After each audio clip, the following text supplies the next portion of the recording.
childhood is perfect because it's like one of our first topics was going back to what you mentioned on the first episode of concept of time as a kid and an adult.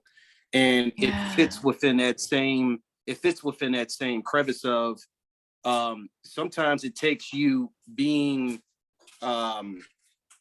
in your own element, away from the distractions, because that's what takes us away from a lot of things, right? Distractions. Mm-hmm. But when you are forced to be in your element, or forced to be or take the time to just be in your own thoughts and be away from things, it could kind of bring you back to some of those things that you experienced as a child, and you really can see the interconnecting of it all. That's why this world is so noisy. That's exactly why our whole lives, all they fill our brains with is just noise, not nonsense. It's nonsensical information from the cradle. I like to say cradle to grave conditioning program. It's every input is some form of, going back, what do we learn? We learn the colors and the letters and the numbers. And that's kind of a trifecta. You can programming. Yeah, absolutely. Exactly. I coding. Coding. And it all works with numbers and it all does. And the numbers, I mean, we cannot dismiss mathematics if you just have any sense to feel the world. You don't have to have eyeballs. You can hear, you can feel, you can experience. And if you have physical senses, if you can experience this world in mathematics. We just don't see it like that. We see it as a beautiful countryside, but what it is every single thing is moving at you, being projected to you, existing around you because of a mathematical sequence. That's why the flower is shaped like the flower shape. That's why everything relies on a certain subset of needing this type of water or nutrient or this, that, or it dies. It's like, and even rocks, which seem permanent, are, if you break it down, it's just mathematical cell structures. It's all this. It's like going back to G, with your fascination with taking in, just looking at the shapes. If you just pull out and look at the shapes themselves, what do we do when we look at like chemistry? Biology, or any sort of chemical research. We look at these elements through their shapes, and they're usually like hexagonal or whatever. Or, DNA looks like or not DNA, but DNA looks like the Jacob's ladder. Hourglass. Yeah. Oh, and H2O, it looks like Mickey Mouse. It's a circle with two circle ears. It really looks exactly like me. I'm like, how did I never see that before? But it all breaks down to shapes. Everything that we think is so existing in one form, in a beautiful sensory form, like just breaks down to mathematics somehow. Gee, as someone who sees numbers the way you do you, because it's funny that you said G sees numbers the same way that I think I'm visually almost on colors as well. It's like I see. It's insane how many colors and shades and hues of colors, and knowing these different meanings of these colors and how I perceive it. I might have to draw in numbers because I'm not naturally math gifted, but it's interesting knowing that G himself. Do you, as a numbers person and HP is someone who can see it that way as well, I guess, in a way. How does that, like, when you see these structures and these things and these beings and these different entities, G, how do you, like, I don't know, like, is it in a numbers way?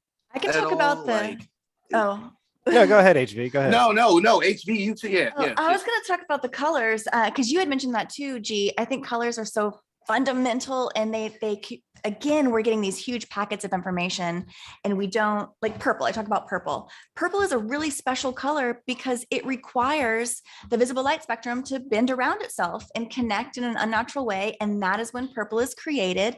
And it's actually more of a color experience. And that's what people are like, oh, I love purple. I wear purple all the time. Is that bad? Like, no, we're naturally drawn to purple. We're naturally drawn to all the hues between red and blue. The polars, our eye wants to go to that whole span of colors. And colors, like they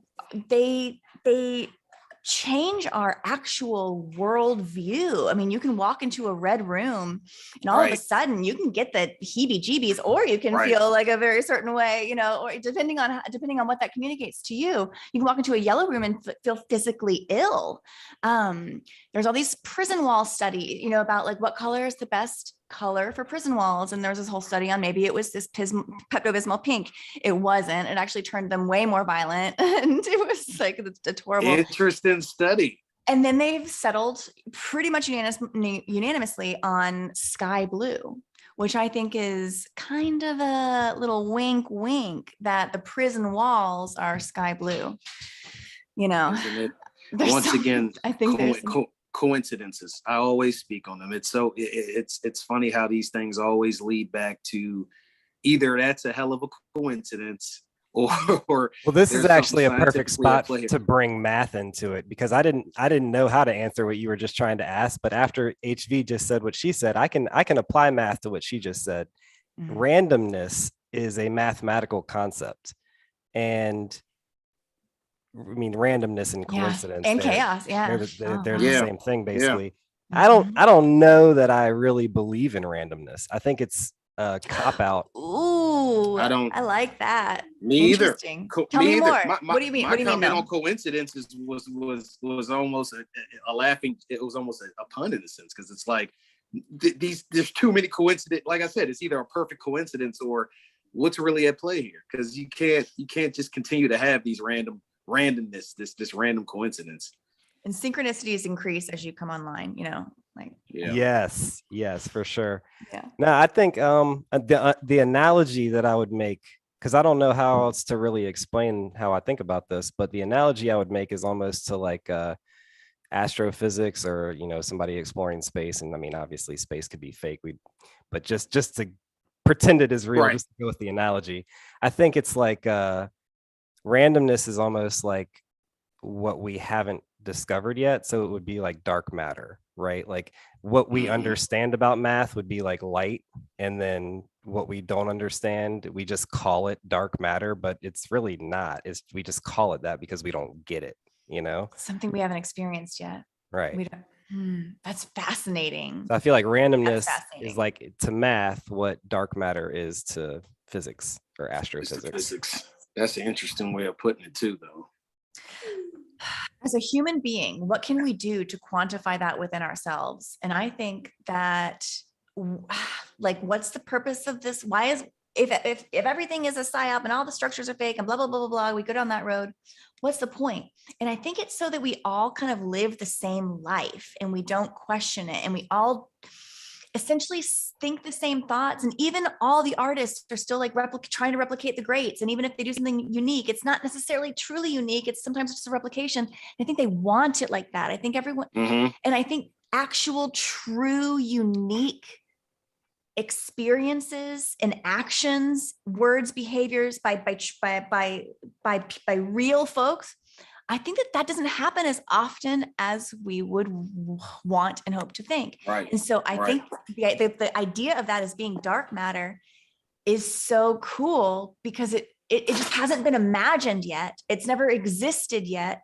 It needs to be brought out first, maybe imagined, then actioned by by one of us, I think. And so I think that's why they don't want us doing those things. They want us living all the same life and doing the same thing and reading the same books and listening to the same music and one everything, right? One world order, one world government, one world currency. Even what you were saying about artists, it's like with music, it's that nowadays you will have an artist that's not even considered to be old or out of style yet, and there'll already be what some would say in the music world 3, 4, 5 clones that are on other record labels that are emulating if it's not broke, don't fix it, sort of thing. And it's interesting when you start to see one of my favorite sayings by you is you can't, you're saying about once you see you cannot unsee. Your whole world of purple changed. Good luck.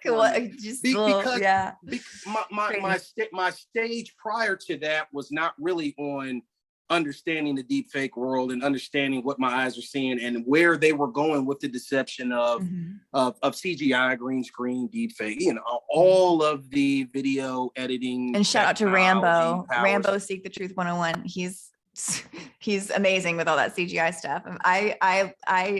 He teaches me stuff about that every day. It's crazy. The whole community of just open, because that's the big thing now.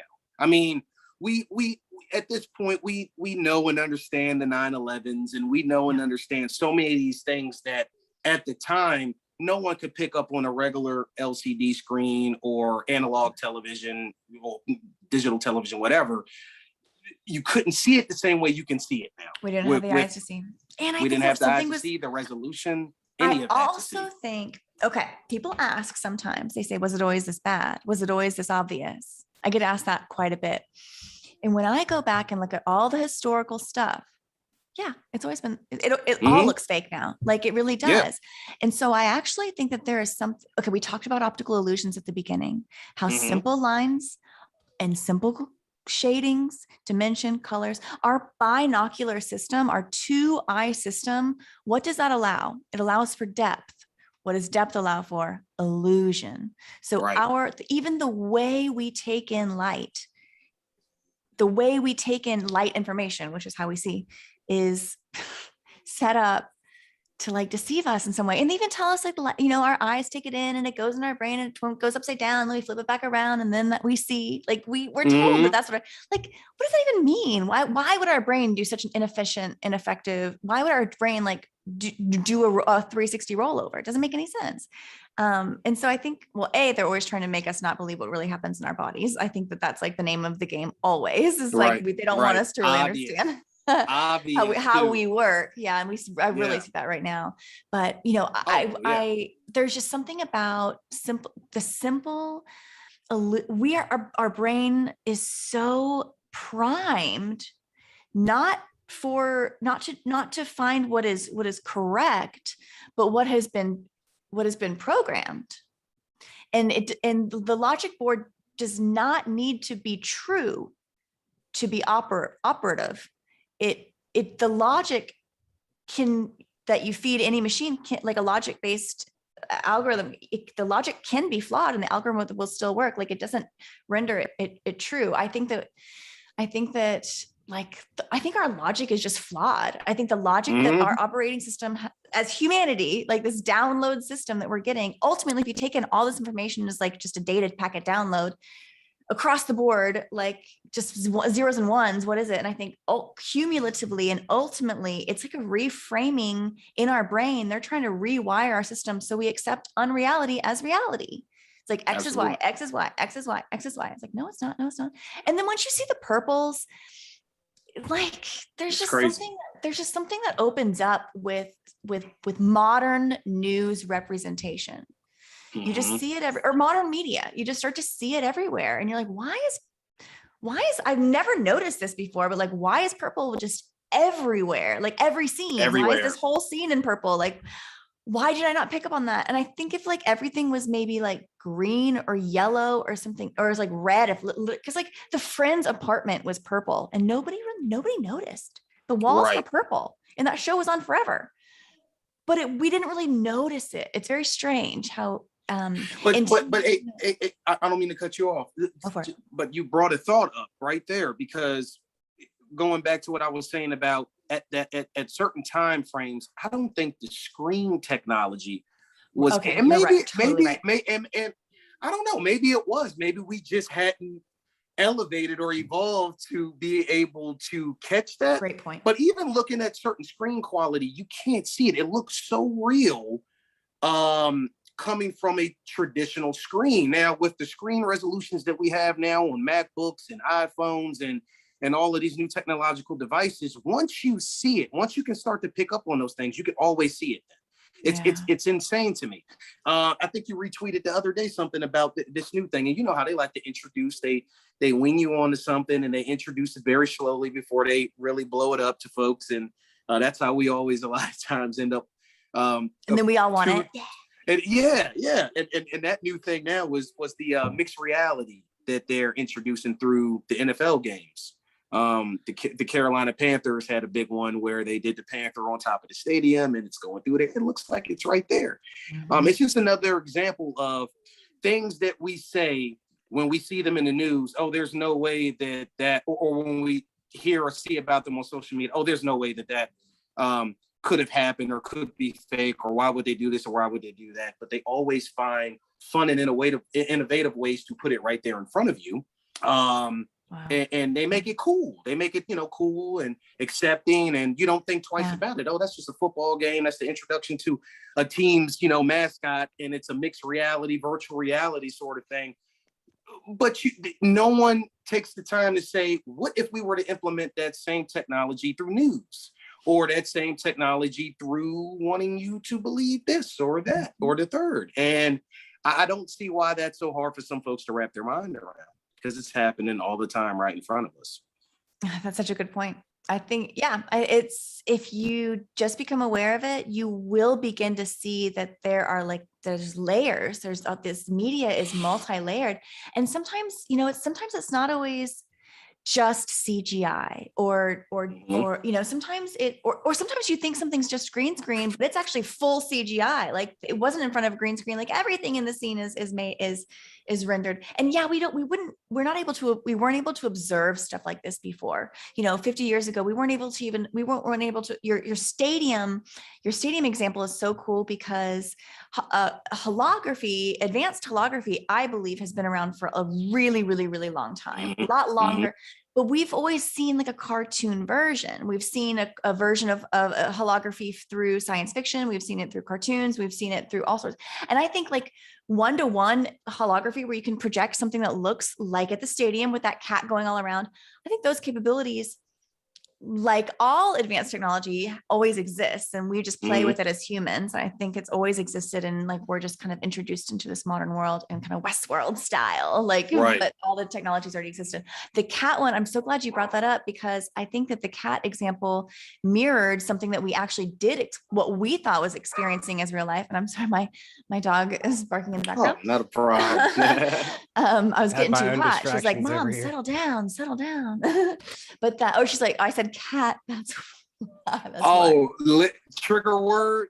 That's a trigger word. I just realized. Okay. Yeah, that feline, that 3D feline in the stadium, it was around the same time, and you had brought this up, reminded me of it. It was around the same time that there was that falling cat that we were. Oh my gosh. That viral falling cat. Speak to that. From a stadium. And I definitely posted these. I was like, oh my gosh, y'all, like these are connected. These are connected. Of purple that you could see there. Now that is so one much that purple. I want to ask you about, because it people are tweeting out about it. It must have happened. That's what they say. But why? Right. Okay. Exactly. So that's where it starts to get really interesting, because it's like, okay, it could have happened. It could have happened. Maybe it did. But if it didn't happen, here's why I think it didn't happen. And I don't think it happened, because I think that what we saw is that subsection of the stadium with that crowd scene. What I believe is there probably were not people or they could have like layered on. It could have, I bet it could have been empty. They could have we have no idea where that was filmed. Right. It could have been that section could have been filmed in a totally separate way with like people reaction there, or it could be totally CGI. So it could be using real people just filmed in a different time and place. And I don't really think a cat fell. I think this is all capable. Everything that I'm describing that would need actors and pre-production and pre-filming and then inserted in, all of that actually can be achieved through graphics. So I do think that it's very easy for us to have seen what appeared to be a scene at a stadium where a cat fell and everyone did, and the whole game was going on in the background, whatever, and none of it was real. That's also a possibility. The capabilities of that are also true. The mechanics of that.